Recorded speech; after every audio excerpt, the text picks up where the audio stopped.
Guys, walaupun aku ada banyak casing macam ni untuk aku punya smartphone kan, tapi aku masih setia lagi untuk gunakan casing yang jenis macam ni. Tengok sampai berminyak-minyak.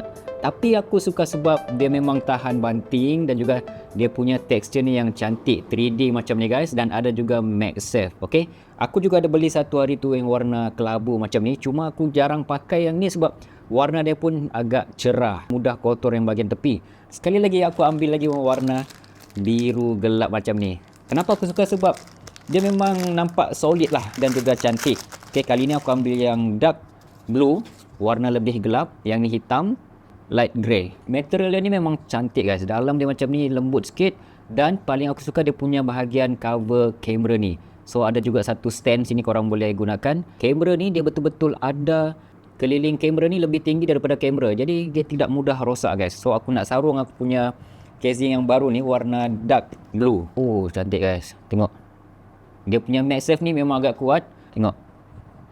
Magnet dia agak kuat guys. Okay.